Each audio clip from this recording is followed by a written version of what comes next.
وذكره في الكتاب يتلى يا الله عليه صلى شلله وفي الرسالات يتحه المعلى يا الله مجله مجلى شلله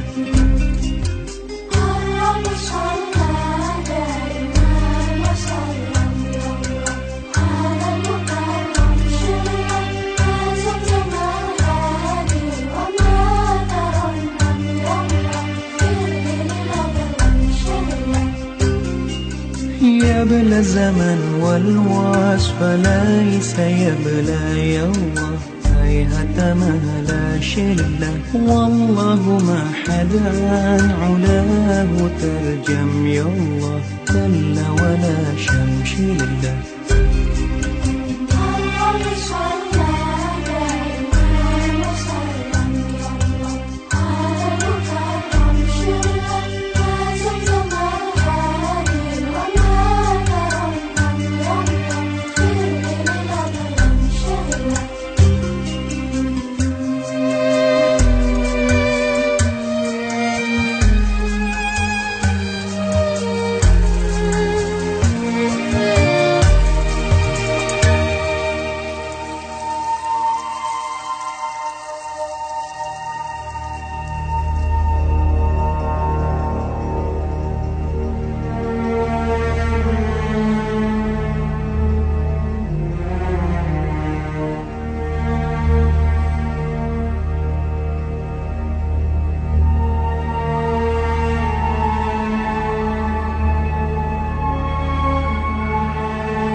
Setelah Nabi Shallallahu Alaihi Wasallam wafat, para sahabat melanjutkan kehidupan Islam.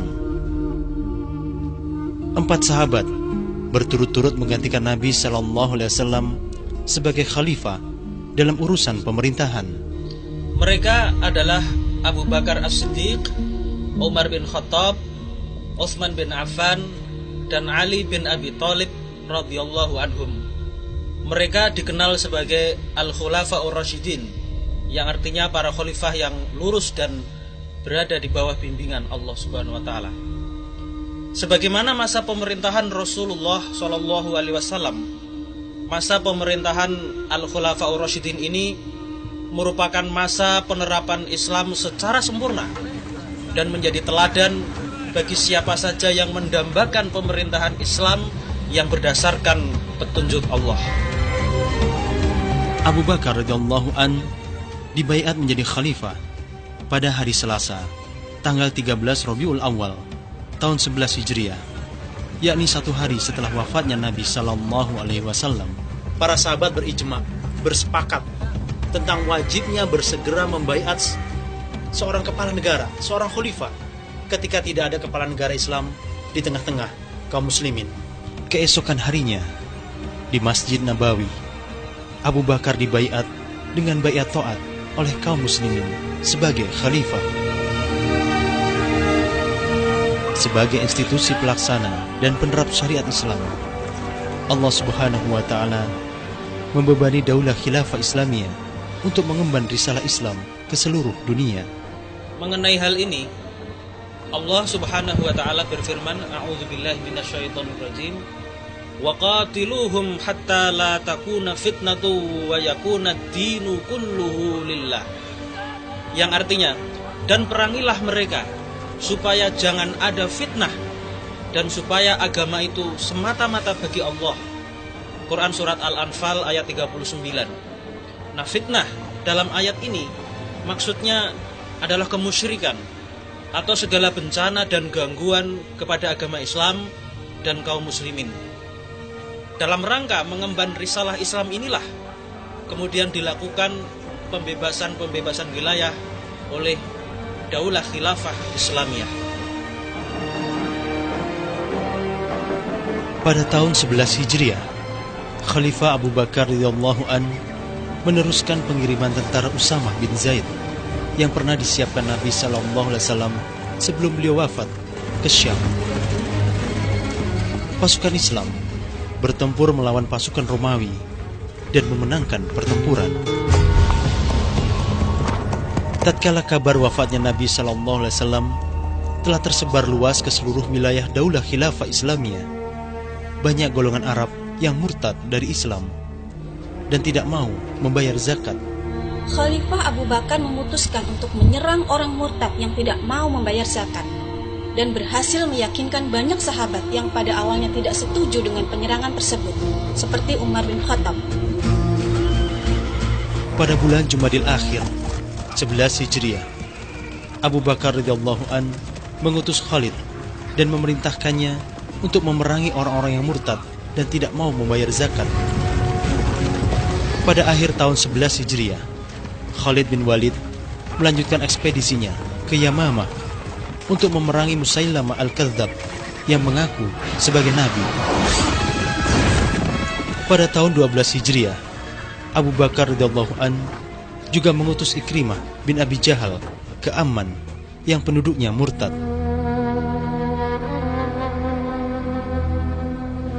Pada perang Yamamah, banyak para qurra, para penghafal Al-Quran yang mati syahid.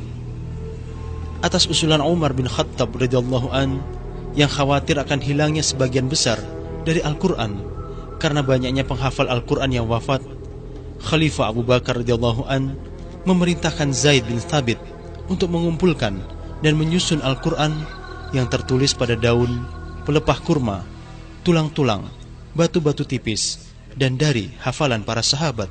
Zaid bin Thabit sangat berhati-hati dalam melaksanakan tugas yang sangat berat namun mulia ini. Zaid bin Thabit hanya menerima lembaran-lembaran Al-Quran jika memenuhi dua kriteria. Yang pertama, isi lembaran tersebut harus sesuai dengan hafalan salah seorang sahabat. Yang kedua, lembaran yang ada harus dipersaksikan oleh dua orang saksi yang menyaksikan bahwa lembaran tersebut memang ditulis di hadapan Rasulullah SAW. Lembaran-lembaran yang sesuai dua kriteria tersebut kemudian disusun oleh Zaid bin Thabit menjadi satu mushaf. Mushaf tersebut disimpan di rumah Abu Bakar As-Siddiq hingga wafatnya beliau, kemudian di rumah Umar bin Khattab selama hidupnya beliau, kemudian bersama Hafsah binti Umar sesuai wasiat Umar bin Khattab.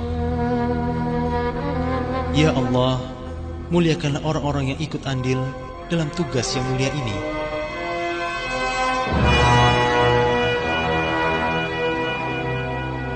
Menjelang ajal beliau, Abu Bakar bertanya kepada kaum muslimin, "Sesungguhnya saya telah mewasiatkan sesuatu tentang penggantiku.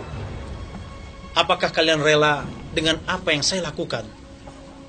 Maka kaum muslimin menjawab, "Kami rela, wahai Khalifah Rasulullah, wahai pengganti Rasulullah." Maka dengan demikian telah terjadi penyerahan mandat dari kaum muslimin kepada Abu Bakar untuk menunjuk khalifah penggantinya. Nah, sejak saat itu Abu Bakar menyerap aspirasi kaum muslimin. Setelah Abu Bakar menyerap aspirasi umat Islam tentang siapa orang yang mereka inginkan sebagai khalifah sepeninggalnya, Abu Bakar mengumumkan kepada umat bahwa penggantinya kelak adalah Umar bin Khattab. Umar bin Khattab memangku jabatan khalifah setelah dibaiat kaum muslimin pada hari Selasa, tanggal 22 bulan Jumadil Akhir tahun 13 Hijriah, yakni pada hari wafatnya Abu Bakar dengan penunjukan dari Abu Bakar. Perlu dipahami, penunjukan Umar oleh Abu Bakar sebenarnya hanya pencalonan, bukan pengangkatan. Umar baru menjadi khalifah setelah dibaiat oleh umat. Nah, Umar bin Khattab dipanggil dengan gelar Amirul Mukminin. Di masa pemerintahan Khalifah Umar, terjadi banyak pembebasan wilayah, termasuk pembebasan wilayah-wilayah dua negara adidaya saat itu, Romawi Bizantium dan Persia. Bahkan kekuasaan para Kisra Persia dari dinasti Sasan dihapus dari muka bumi. Pembebasan Syam dan Mesir dari Kekaisaran Bizantium tidak sesulit pembebasan Persia, karena penguasa dan penduduk kota-kota di Syam membenci pemerintahan Bizantium yang represif terhadap penduduk Syam dan Mesir, walaupun mereka sama-sama beragama Nasrani. Pada bulan Rabiul Awal tahun 16 Hijriah, mulai ditulis penanggalan tahun Hijriah atas usulan Ali bin Abi Thalib radhiyallahu an. Para sahabat menetapkan permulaannya didasarkan pada peristiwa paling penting dalam sejarah Islam, yaitu hijrahnya Rasulullah SAW dari Makkah ke Madinah untuk mendirikan negara Islam. Khalifah Umar bin Khattab adalah kepala negara yang berhasil menjalankan sistem Islam dengan baik. Selain futuhat-futuhat yang dilakukannya, beliau sangat memperhatikan pengaturan harta benda Daulah Khilafah Islamiyah. Pada akhir Muharram tahun 20 Hijriah, Khalifah Umar menyempurnakan Baitul Mal yang telah dirintis pada masa Rasulullah dan Khalifah Abu Bakar. Oleh Umar dibuatkan bangunan khusus untuk Baitul Mal setelah banyak harta rampasan perang atau ghanimah hasil penaklukan Persia dan Romawi di Syam dan Mesir. Khalifah Umar membentuk bagian-bagian Baitul Mal, mengangkat para penulisnya, menetapkan santunan untuk seluruh kaum muslimin, untuk membentukkan tentara. Ketika Umar bin Khattab radhiyallahu an merasa ajalnya hampir tiba akibat ditikam oleh Abu Lu'lu'ah, seorang Majusi, ketika beliau akan memulai mengimami sholat subuh. Saat itu beliau menunjuk 6 ahlu syura: Utsman bin Affan, Ali bin Abi Thalib, Abdurrahman bin Auf, Zubair bin Awam, Tolha bin Ubaidillah, dan Sa'ad bin Abi Waqqas, dan memberi batas waktu kepada mereka 3 hari untuk mengangkat khalifah yang baru di antara mereka. Beliau berwasiat kepada mereka, apabila dalam jangka waktu 3 hari tidak tercapai kesepakatan, maka hendaknya orang yang tidak sepakat dibunuh setelah hari ketiga. Beliau menugaskan 50 orang untuk melaksanakan wasiat ini. Padahal para ahlu syura itu adalah para sahabat terkemuka. Para sahabat tidak menolak wasiat Umar ini, sehingga terwujudlah ijma' sahabat bahwa kaum muslimin tidak boleh mengalami kevakuman khalifah lebih dari 3 hari 3 malam. Sesudah berkuasa selama 10 tahun, Khalifah Umar pun wafat dan dikuburkan di samping kuburan Nabi SAW dan Abu Bakar radhiyallahu an. 6 orang yang disebutkan Umar pun segera berkumpul, bermusyawarah di dalam sebuah rumah.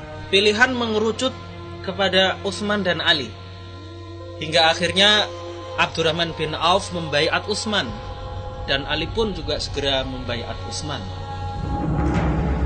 Pada masa pemerintahan Khalifah Utsman bin Affan, di wilayah-wilayah di luar Makkah dan Madinah, khususnya di Syam, Basrah, dan Kufah, terjadi perbedaan bacaan Al-Quran.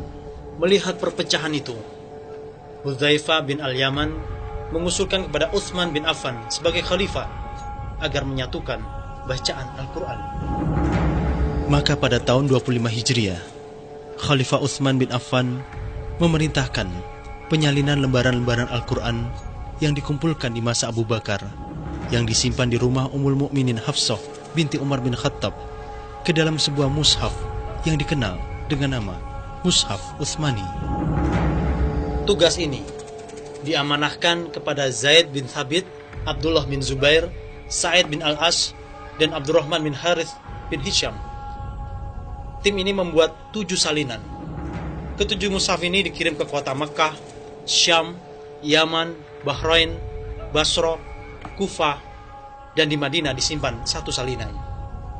Agar terjaga kesatuan bacaan Al-Quran, Khalifah Utsman memerintahkan agar membakar selain ke-7 salinan mushaf ini, dan para sahabat tidak mengingkarinya, sehingga terjadilah ijma' sahabat akan keabsahan mushaf Utsmani tersebut.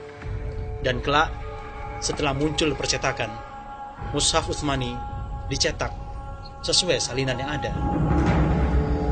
Ya Allah, sayangilah orang-orang yang ikut andil dalam tugas yang mulia ini. Pada masa pemerintahan Utsman, timbul fitnah besar yang membuat kaum muslimin harus menghunus senjata dan membunuh khalifahnya sendiri di Madinah. Kemelut kematian Khalifah Utsman bin Affan terus berlanjut hingga saat Ali bin Abi Thalib berkuasa. Daulah khilafah disibukkan oleh masalah-masalah internal, seperti Perang Jamal, yaitu perang melawan pasukan Ummul Mukminin Aisyah, lalu Perang Siffin, yaitu melawan pasukan Muawiyah, dan kemudian Perang Nahrawan, yakni perang melawan golongan Khawarij. Karenanya daulah khilafah tidak banyak melakukan pembebasan negeri-negeri. Di masa Khalifah Ali bin Abi Thalib, ibu kota daulah khilafah Islamiyah berpindah dari Madinah ke Kufah. Setelah terjadi peperangan antara Khalifah Ali dan Muawiyah pada tahun 41 Hijriah, mulailah muncul pemalsuan hadis. Pemalsuan hadis ini bermotif politik, dilakukan oleh kelompok pendukung Ali, pendukung Muawiyah, dan kelompok Khawarij untuk mendukung argumen kelompoknya masing-masing. Nah, sejak itulah para sahabat mulai mempertanyakan sanad hadis. Mereka tidak akan menerima hadis kecuali dari orang yang dipercaya agamanya, diyakini hafalan dan pemeliharaannya terhadap hadis yang diriwayatkannya. Setelah Khalifah Ali bin Abi Thalib wafat, kaum muslimin di Kufah membaiat Hasan bin Ali bin Abi Thalib sebagai khalifah. Kemudian Muawiyah datang menemuinya. Demi kesatuan kaum muslimin, Khalifah Hasan mengundurkan diri dari jabatan khalifah pada bulan Rabiul Awal tahun 41 Hijriah dan mengirimkan utusan untuk menyerahkan urusan kekhilafahan kepada Muawiyah. Setelah Hasan bin Ali bin Abi Thalib memberikan baiatnya kepada Muawiyah, kaum muslimin pun membaiat Muawiyah. Pada tahun 50 Hijriah, Khalifah Muawiyah menyerukan dan memaksa penduduk Syam untuk membaiat anaknya, yaitu Yazid, sebagai putra mahkota dan khalifah setelah Muawiyah meninggal. Sistem pewarisan kekuasaan oleh seorang khalifah kepada calon khalifah berikutnya dari kalangan anak-anak, saudara, atau kerabatnya sendiri ini sebenarnya seperti sistem kerajaan. Sistem ini sebenarnya bertentangan secara total dengan sistem pemerintahan Islam yang menjadikan kekuasaan sebagai milik umat, bukan milik khalifah atau keluarga khalifah. Maka dari itu, dalam pemilihan khalifah, aspirasi umat sangat diperhatikan dan sangat menentukan. Nah, penerapan sistem putra mahkota ini menyebabkan kaum muslimin kesulitan memberikan baiat kepada orang yang mereka kehendaki secara ridho dan pilihan atau birridho wal ikhtiyar. Jadi sistem pewarisan itu telah mengubah karakter baiat yang seharusnya diberikan oleh rakyat dengan ridho dan pilihan menjadi baiat yang diberikan secara paksaan. Namun demikian, metode untuk memperoleh kekuasaan sepanjang sejarah negara Islam tetap dengan jalan baiat, bukan dengan jalan pewarisan kekuasaan atau sistem putra mahkota semata-mata. Kesalahan yang dilakukan oleh Muawiyah ini diikuti oleh khalifah-khalifah sesudahnya. Tercatat ada 14 khalifah dari Bani Umayyah yang menjadi khalifah dalam rentang waktu sekitar 89 tahun. Pada masa pemerintahan Bani Umayyah, ibu kota daulah khilafah Islamiyah berpindah dari Kufah ke Damaskus, Suriah. Pada masa khilafah Bani Umayyah, pembebasan-pembebasan berlanjut dengan gemilang hingga masa pemerintahan Khalifah Al-Walid bin Abdul Malik. Wilayah daulah khilafah Islamiyah terbentang dari Punjab di India hingga Andalusia di Eropa. Pada masa itu, warga negara Khilafah Islamiyah terdiri dari berbagai bangsa, suku, bahasa, agama, adat istiadat, undang-undang, dan kebudayaan, mencakup bangsa Arab, Persia, Suriah, Romawi, Barbar, Afrika, Mongol, dan India. Ada yang beragama Nasrani, Yahudi, Mazdak, Zoroaster, dan beragam agama Persia. Namun Islam berhasil melebur perbedaan-perbedaan berbagai bangsa dan agama itu menjadi umat yang satu, yaitu umat Islam. Mereka dipersatukan oleh agama, bahasa, thaqafah, dan undang-undang yang sama, yaitu Islam. Peleburan ini tidak akan terwujud kecuali oleh Daulah Khilafah Islamiyah. Ada 4 faktor penting yang memungkinkan peleburan bangsa-bangsa ini berlangsung sempurna. Yang pertama, negara Islam memberi perlakuan yang adil terhadap seluruh rakyatnya, baik muslim maupun non-muslim, dalam aspek pelayanan dan hukum. Yang kedua, pembauran yang dilakukan kaum muslimin sebagai pihak penakluk. Tidak ada tembok pemisah antara kelompok penakluk dan kelompok yang ditaklukkan. Mereka tinggal bertetangga dengan penduduk yang ditaklukkan dan bekerja sama dalam seluruh urusan kehidupan. Yang ketiga, masuk Islamnya penduduk yang ditaklukkan setelah melihat cahaya Islam yang diterapkan secara benar dan nyata pada semua aspek kehidupan. Dan yang keempat, Islam mengubah secara total akal dan jiwa bangsa-bangsa yang memeluk Islam. Pandangan hidup dan standar kehidupan mereka berubah. Mereka menjadi manusia baru yang berbeda dengan manusia sebelumnya. Kepada non-muslim yang menjadi ahlu dhimmah, Daulah Khilafah Islamiyah membiarkan mereka mengikuti agama masing-masing dalam hal akidah, ibadah, pernikahan, makanan, dan pakaian. Khilafah mewajibkan mereka membayar jizyah yang dibayarkan setahun sekali. Daulah Khilafah Islamiyah mengangkat hakim dari kalangan mereka sendiri yang akan menyelesaikan perkara-perkara di antara mereka. Adapun dalam urusan muamalah dan sanksi-sanksi pidana, penerapannya disamakan dengan kaum muslimin. Di mata hukum Islam, kedudukan muslim dan non-muslim adalah sama.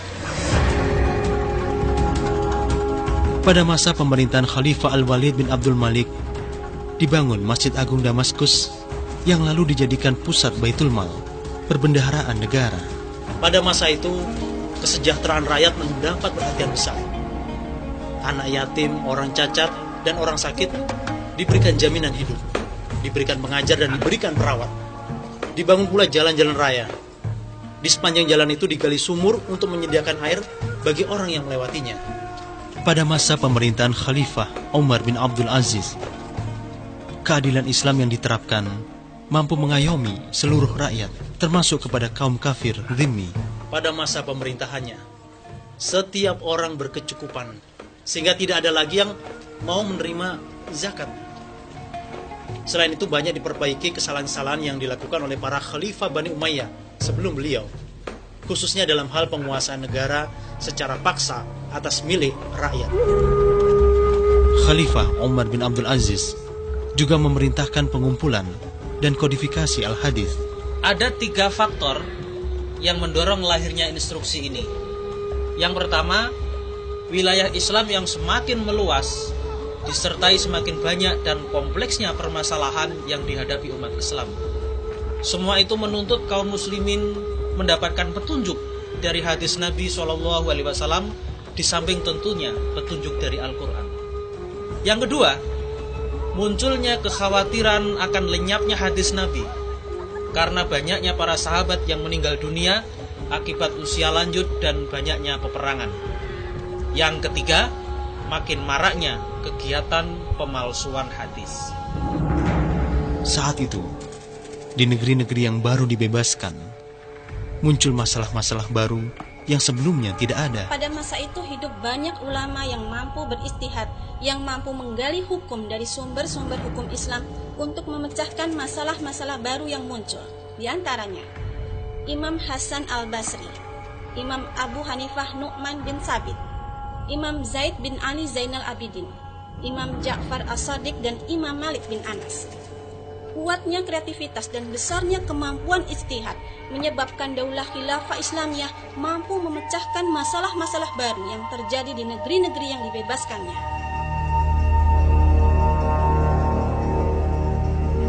Khilafah Bani Umayyah berakhir pada tahun 132 Hijriah saat terjadi perebutan kekuasaan dari tangan Khalifah Marwan bin Muhammad oleh pasukan Bani Abbasiyah.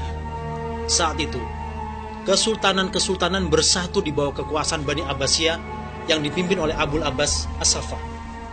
Abul Abbas As-Saffah dibaiat sebagai khalifah di Kufah pada tanggal 3 Rabiul Awal tahun 132 Hijriah.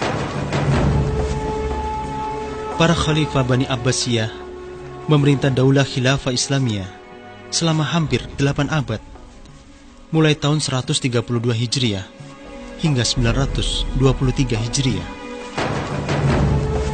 Pada masa Abul Abbas As-Saffah, pusat pemerintahan khilafah berada di kota Kufah.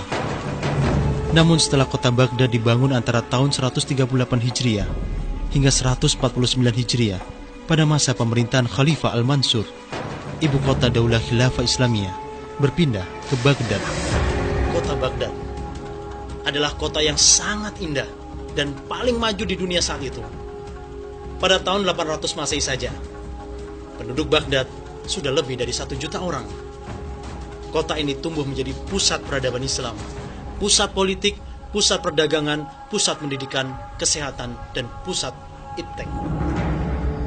Pada abad kedua Hijriah, pemalsuan hadis semakin berkembang dengan beragam motif, mulai dari motif politik hingga motif untuk meruntuhkan Islam yang dilakukan oleh orang-orang zindik. Para ulama hadis pun bangkit dan menyusun berbagai kodifikasi hadis. Di antara yang masih kita jumpai sampai sekarang adalah pertama, Kitab Al-Muwatta yang disusun oleh Imam Malik bin Anas atas permintaan Khalifah Abu Ja'far Al-Mansur. Yang kedua, Musnad Asy-Syafi'i karya Imam Asy-Syafi'i. Yang ketiga, Kitab Mukhtaliful Hadis karya Imam Asy-Syafi'i juga. Kitab ini membahas cara menerima hadis sebagai hujah dan cara mengkompromikan hadis-hadis yang kelihatannya saling kontradiktif. Kitab yang keempat adalah As-Sirah An-Nabawiyah karya Ibnu Ishaq. Pada masa pemerintahan Khilafah Abbasiyah, semua bidang ilmu pengetahuan seperti kimia, matematika, kedokteran, teknik, astronomi tumbuh subur dan mengalami kemajuan yang sangat pesat di seluruh wilayah Daulah Khilafah Islamiyah. Kemajuan pengetahuan di masa itu sangat ditopang oleh mulai digunakannya kertas. Pabrik kertas pertama di luar Cina didirikan oleh kaum muslimin pada tahun 757 Masehi di Samarkand. Setelah itu, pabrik-pabrik kertas menyebar ke seluruh penjuru Daulah Khilafah Islamiyah. Kemajuan iptek ini didukung oleh para khalifah yang senang dengan ilmu pengetahuan modern. Di Baghdad, tersebar tempat-tempat kajian ilmu yang diadakan di rumah-rumah, gedung-gedung pemerintahan, dan masjid-masjid yang diisi oleh para ulama yang senantiasa mendiskusikan ilmu pengetahuan. Khalifah Harun Ar-Rasyid pernah mengirim surat kepada para gubernur dan panglima perangnya yang isinya antara lain menginstruksikan agar para pejabat negara memberi dorongan kepada para penuntut ilmu seperti penghafal Al-Quran, periwayat hadis Nabi, dan yang mendalami ilmu syariat Islam dengan memberi hadiah masing-masing sebesar 1.000 dinar atau lebih kurang 425 juta rupiah. Para khalifah dan kaum muslimin berlomba-lomba mendirikan sekolah-sekolah, perguruan tinggi Islam yang dilengkapi dengan berbagai macam fasilitas.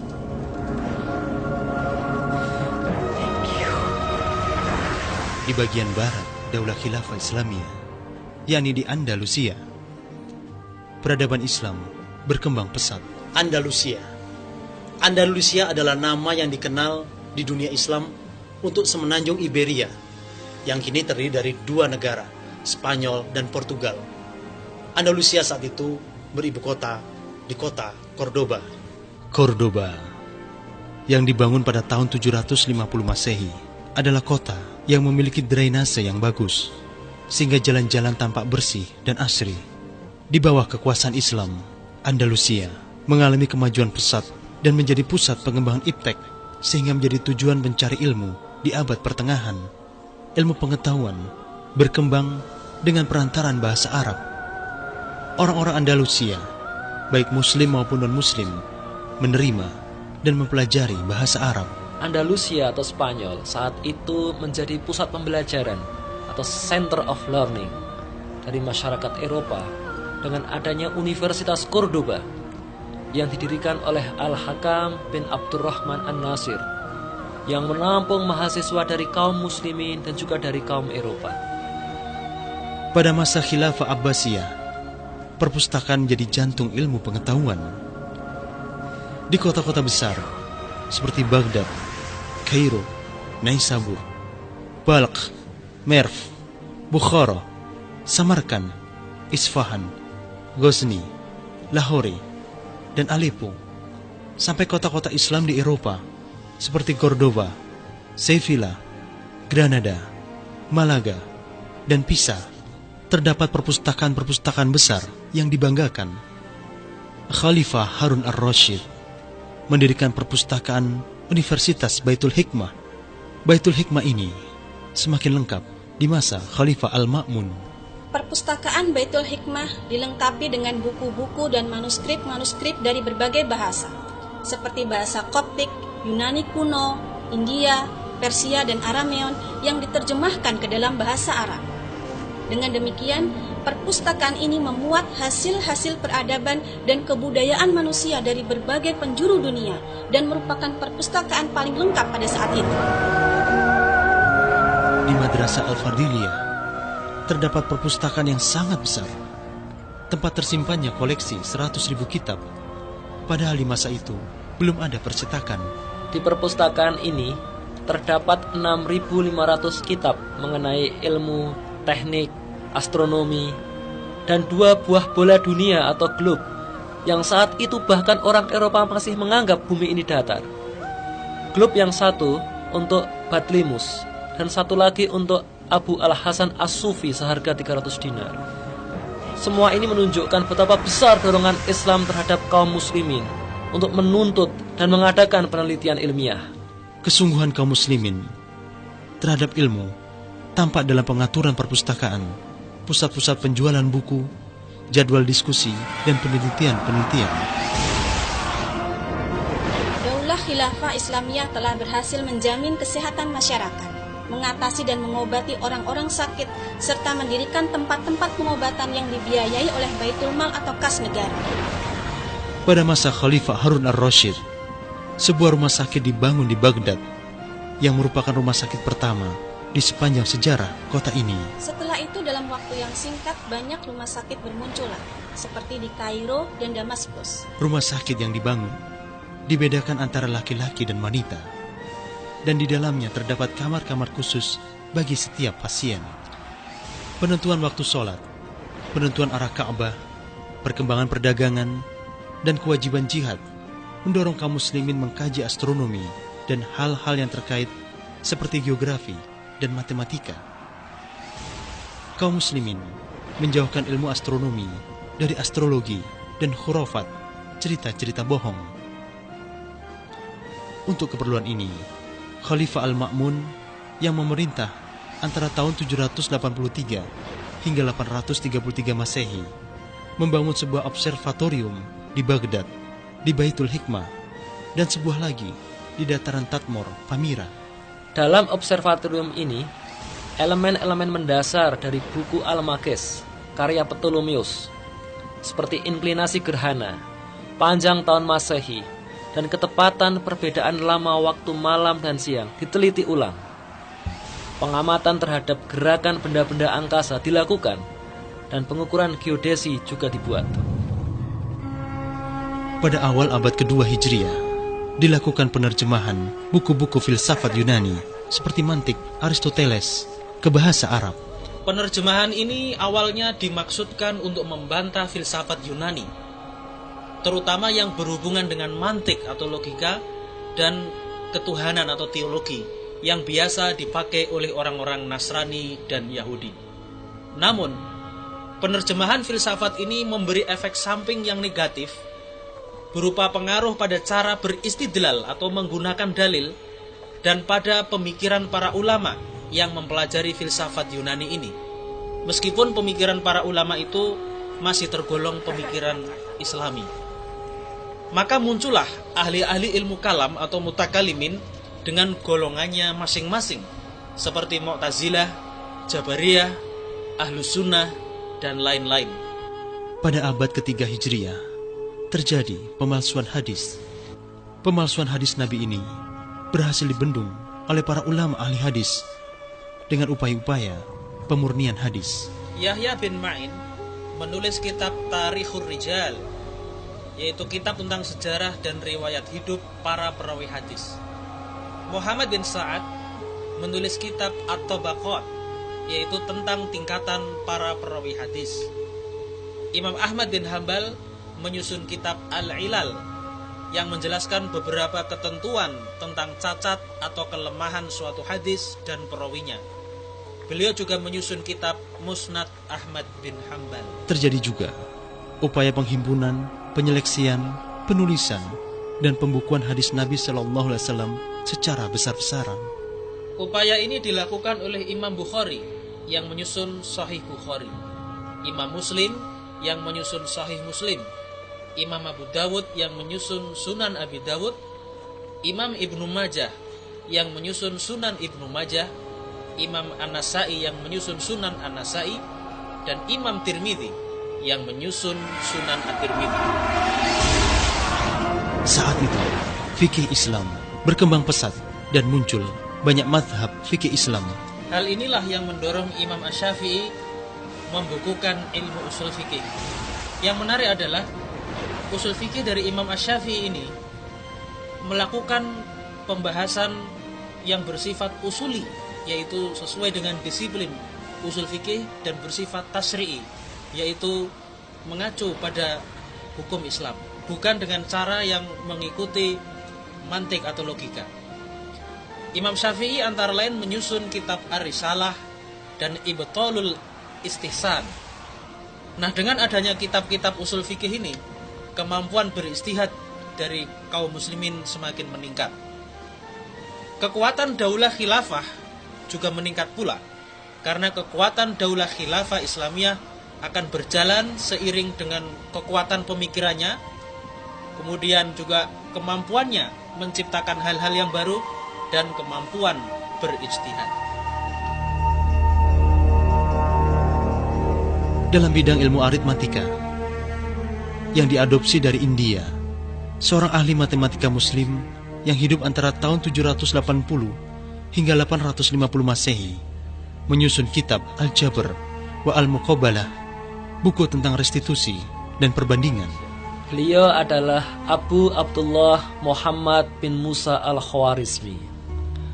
Penulis Latin menyebut nama beliau dengan algoritma. Sedang kata jabr dalam buku beliau beralih menjadi algebra dalam bahasa Inggris. Pada tahun 221 Hijriah, oleh Khalifah Al-Mu'tasim Billah, ibu kota Khilafah Abbasiyah dipindah ke kota Samarra, 60 mil sebelah utara Baghdad. Pada tahun 223 Hijriah, Khalifah Al-Mu'tasim Billah menyahut seruan seorang muslimah yang meminta pertolongan karena ditawan oleh Romawi dan menyelamatkannya. Salah satu tugas daulah khilafah Islamiyah adalah melindungi setiap warga negaranya, walau hanya satu orang wanita. Perlindungan ini juga diberikan kepada orang-orang kafir dhimmi. Pertolongan kepada satu orang wanita tersebut pernah membuat Amuriyah dibebaskan, 30.000 tentara Romawi terbunuh, dan 30.000 lainnya ditawan. Pada masa Khilafah Abbasiyah, ilmu optik berkembang pesat. Ibnu Al-Haytham memberikan sumbangan yang sangat berharga dalam ilmu optik modern. Orang Eropa menyebut beliau dengan Al-Hazim. Beliau mendeskripsikan dengan jelas tentang struktur mata dan memberikan ide revolusioner berkenaan dengan mekanisme pandangan. Beliau juga meneliti cermin cembung dan cekung, serta menjelaskan berbagai jenis lensa. Dengan ilmu ini, operasi katarak pertama kali diperkenalkan oleh para ahli optik muslim. Mereka mengetahui bahwa katarak disebabkan oleh tidak cukupnya kapasitas lensa mata. Pada masa pemerintahan Khalifah Al-Muntansir Billah, didirikan Universitas Al-Muntansiriyah sebagai sekolah Islam terbesar masa itu di kota Baghdad dan khusus ditujukan bagi pendidikan yang bebas biaya. Di sekolah ini, setiap siswa menerima beasiswa sebesar 1 dinar setiap bulannya. 1 dinar kira-kira sekarang 4,25 gram emas ya. Di samping itu, kebutuhan hidup para siswa dijamin. Disediakan makanan berupa roti dan daging tanpa dipungut biaya sepeser pun. Pada tahun 286 Hijriah, Khalifah Al-Mu'tamid memindahkan kembali pusat pemerintahan dan ibu kota khilafah ke Baghdad. Pada tahun 913 Masehi, Istana Al-Hamra atau Al-Hamra Qasr dibangun di Granada. Istana ini sangat indah. Dibangun melalui perpaduan antara kemajuan iptek dan seni arsitektur yang tinggi.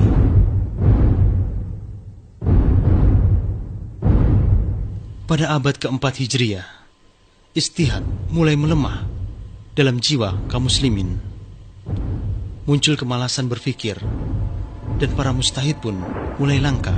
Pada masa ini, yang bermunculan adalah kitab syarah atau penjelasan dan kitab hasyiah atau catatan pinggir yang kebanyakan kosong dari penemuan-penemuan baru, baik baru dalam istinbat atau penggalian hukum dan baru dalam ijtihad. Ketidakmampuan beristihad ini juga memunculkan fanatisme madhab, sehingga seseorang akan menutup diri dari pendapat madhab yang berlawanan. Ini justru suatu sikap yang bertentangan dengan sikap para imam madhab yang sangat terbuka terhadap pendapat imam madhab lainnya.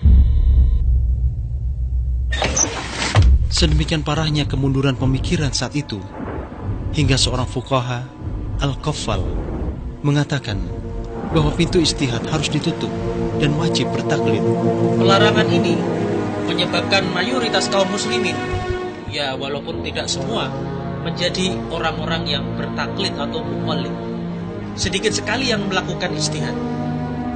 Karena pintu ijtihad seolah-olah tertutup, maka dampaknya adalah problem-problem baru yang muncul di masyarakat tidak mampu dipecahkan. Nah, inilah yang menyebabkan daulah khilafah Islamiyah mulai melemah. Pada tahun 339 Hijriah, Sultan Saifud Daulah mendirikan pemerintahan Hamdaniyin di Aleppo. Pemerintahan Hamdaniyin di Aleppo ini sebenarnya hanyalah pemerintahan provinsi dari Khilafah Abbasiyah. Namun karena mereka diberi kekuasaan yang sangat besar untuk mengatur wilayahnya, jadilah provinsi ini seolah-olah sebagai sebuah negara atau negara bagian dari sebuah negara federal. Hal ini juga terjadi pada wilayah-wilayah lainnya. Keadaan ini sebenarnya bertentangan dengan syariat Islam yang menetapkan bahwa bentuk negara khilafah Islam adalah menganut sistem kesatuan. Terpecahnya daulah khilafah Islamiyah menjadi negara-negara kecil ini berujung pada melemahnya kekuatan daulah khilafah Islamiyah. Pada tahun 358 Hijriah, kota Kairo dibangun oleh Jauhar Al-Khatib As-Sikili atas perintah Muiz Lidinillah dari Bani Fatimiyah yang beraliran Syiah Ismailiyah. Kairo menjadi pusat pemerintahan Bani Fatimiyah selama kurang lebih 200 tahun hingga tahun 542 Hijriah. Kelompok Fatimiyin adalah kelompok Syiah sekte Ismailiyah. Sekte ini didirikan oleh Ubaidillah Al-Mahdi di Maroko, kemudian berpindah dan berpusat di Mesir. Di Mesir, kelompok ini mendirikan Khilafah Fatimiyah. Keadaan ini menyebabkan kaum muslimin hidup dalam dua negara, yaitu Khilafah Abbasiyah yang berpusat di Baghdad dan Khilafah Fatimiyah yang berpusat di Kairo. Kondisi semacam ini sangat bertentangan dengan syariah Islam, karena kaum muslimin tidak boleh memiliki lebih dari satu negara atau satu khalifah. Keadaan ini semakin melemahkan khilafah Islamiyah. Perlu diketahui bahwa Bani Fatimiyah ini bukan keturunan Fatimah binti Rasulullah Shallallahu Alaihi Wasallam. Mereka bernasabkan kepada Fatimah binti Babak Al-Kharmi yang merupakan anggota Syiah sekte Rafidah merangkap sekte Ismailiyah. Sekte Rafidah adalah sekte yang memisahkan diri dari Imam Zaid karena pemimpin Muslim Syiah Zaidiyah ini mencintai dan memuji kebaikan Abu Bakar dan Umar bin Khattab. Aliran Ismailiyah sendiri adalah aliran yang bertentangan dengan Islam. Pada tahun 987 Masehi, Masjid Agung Cordoba dibangun. Masjid Cordoba memiliki arsitektur yang sangat indah, sekaligus memiliki fungsi akustik, sehingga meskipun saat itu belum ada alat pengeras suara elektronik, suara khotib bisa terdengar jelas hingga pojok-pojok masjid yang cukup besar. Tata ruang masjid juga ditambah dengan pola ventilasi yang luar biasa, yang menjamin cukupnya cahaya dan segarnya udara. Pada masa Khilafah Abbasiyah, bidang kedokteran mengalami kemajuan yang sangat pesat. Salah satu dokter muslim yang terkenal saat itu adalah Ibnu Sina. Ibnu Sina, orang Eropa menyebutnya Avicenna. Beliau hidup antara tahun 980 hingga 1037 Masehi.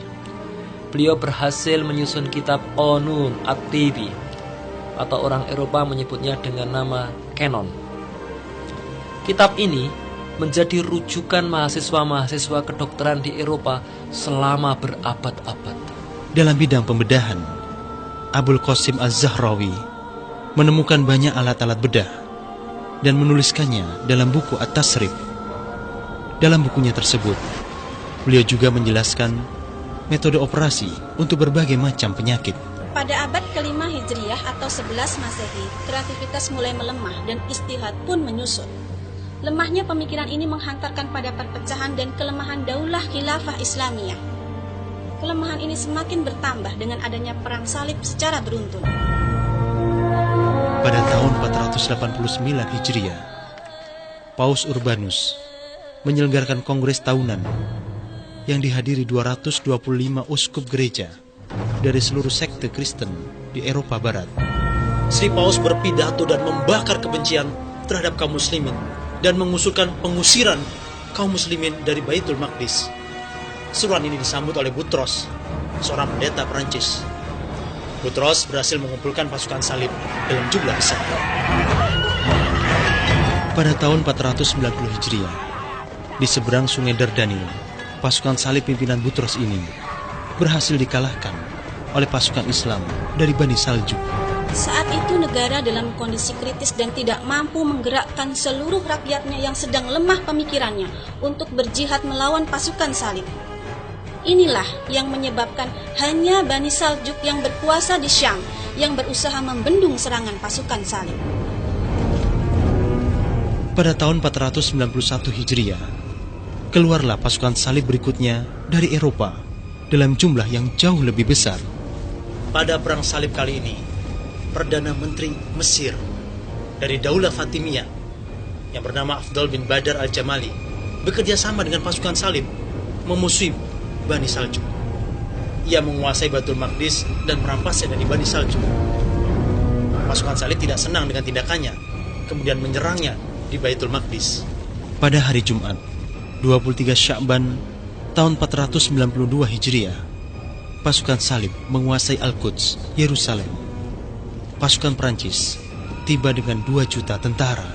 Pasukan salib membuat kerusakan di sana-sini, merampok di sekitar Kubah Sakhra, kubah batu, membunuh 60.000 kaum muslimin dengan cara yang membuat bulu kuduk berdiri.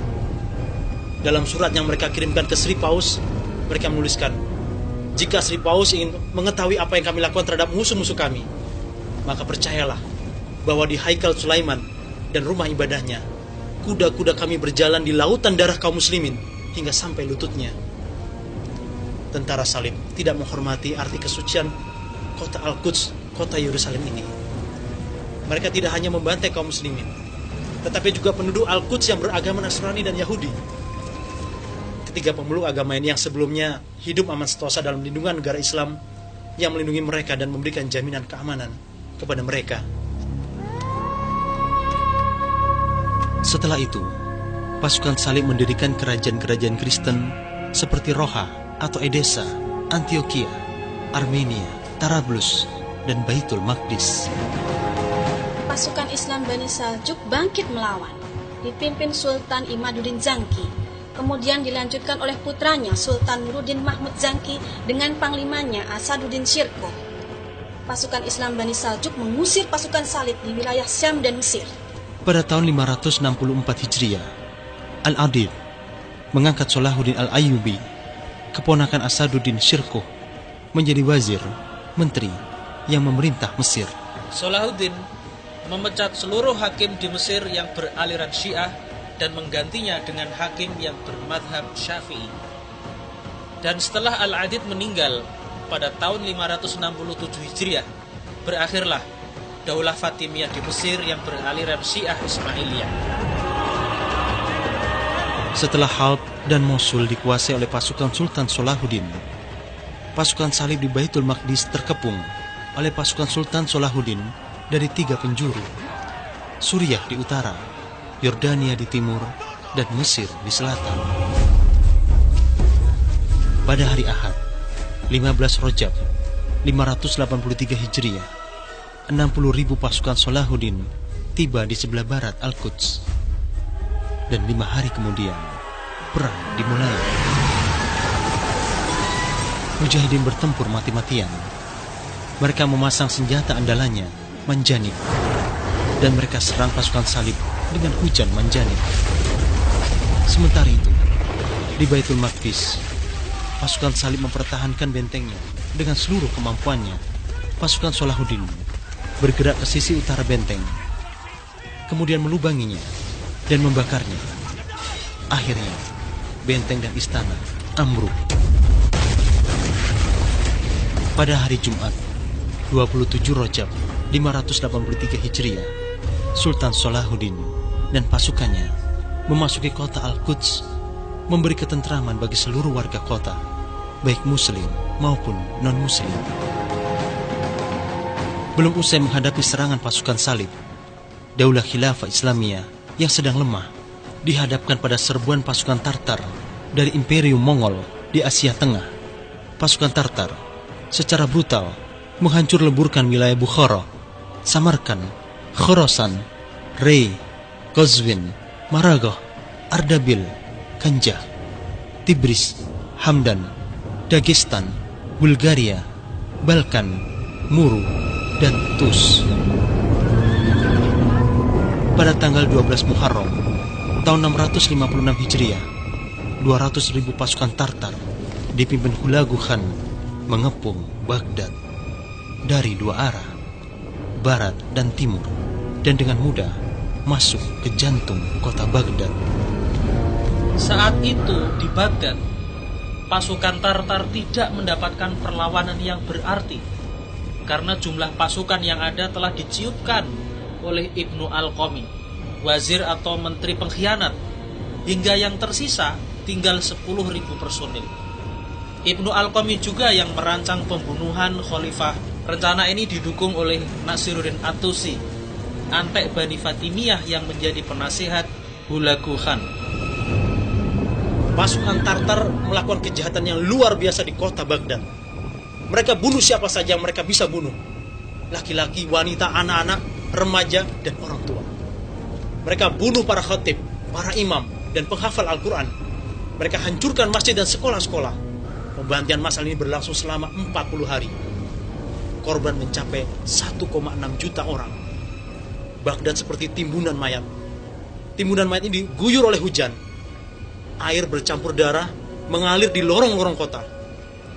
Bau busuk dan wabah penyakit menyebar kemana-mana hingga ke Syam. Baghdad yang aman sentosa kini berubah menjadi puing-puing yang didiami oleh segelintir orang. Sejak saat itu, kaum muslimin hidup tanpa khalifah. Kehancuran Baghdad yang merupakan pusat peradaban Islam secara praktis menghancurkan khazanah pemikiran Islam. Keadaan ini menyebabkan jumlah mujtahid semakin langka. Terjadilah kemerosotan pemikiran yang luar biasa di tengah-tengah kaum muslimin. Pada tahun 658 Hijriah, pasukan Tartar menaklukkan kota Halb di seberang sungai Efrat, kota Hama, juga kota Damaskus. Mendengar Damaskus jatuh ke tangan pasukan Tartar, Sultan Mesir Malik Muzaffar Saifuddin Qutus dari Bani Mamluk bergerak bersama pasukannya menyongsong pasukan Tartar di Ain Jalut. Pada hari Jumat, tanggal 25 Ramadan 658 Hijriah, terjadilah perang dahsyat antara pasukan Tartar dengan pasukan Islam. Pasukan Islam memenangkan perang ini. Sultan Qutus memerintahkan Panglima Baibars al-Banda Qodari mengejar pasukan Tartar hingga ke kota Halb, tempat Hulagu Khan bermarkas. Pada tahun 660 Hijriah, terjadi perpecahan di tubuh pasukan Tartar. Berkat Khan, sepupu Hulagu Khan, masuk Islam dan menggabungkan diri dan pasukannya kepada Panglima Baibars dan pasukannya. Berkat Khan adalah putra Tuli Khan bin Genghis Khan. Ia masuk Islam dan mencintai ulama dan orang-orang saleh. Di Halb, bertemulah pasukan Tartar yang dipimpin Hulagu Khan dengan pasukan Sultan Baibars al-Banda Qodari yang ditambah dengan pasukan Tartar yang dipimpin Berkat Khan. Maka terjadilah perang yang dahsyat. Hulagu Khan berhasil dikalahkan dan melarikan diri ke Maragheh. Masuk Islamnya pasukan Tartar merupakan karunia Allah Azza wa Jalla bagi kaum muslimin. Interaksi mereka dengan kaum muslimin, khususnya para ulama yang berani mengatakan kebenaran di depan mereka, mampu menembuskan Islam ke dalam hati mereka yang kering dan buas. Sibuknya peperangan menyebabkan mereka tidak sempat mendalami syariat Islam. Itulah sebabnya kenapa di antara mereka ada yang mencintai Islam dan kaum muslimin seperti Sultan Berkat Khan dan Sultan Abu Said. Ada pula yang masih haus kekuasaan seperti Sultan Qazan, Sultan Khubanda dan Timur Leng.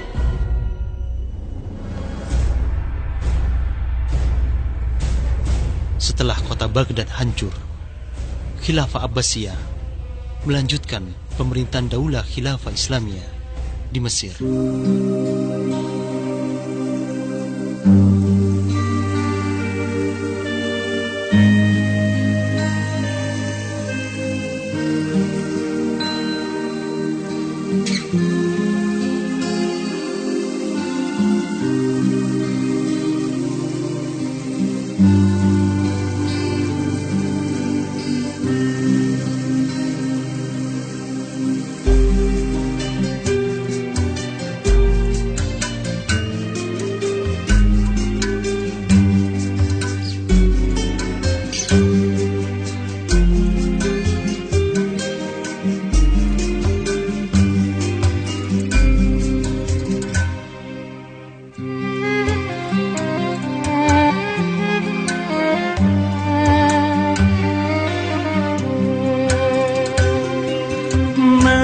وذكره في الكتاب يتلى يا الله عليه صلى شلله وفي الرسالات يبحه المعلى يا الله مجله مجلى شلله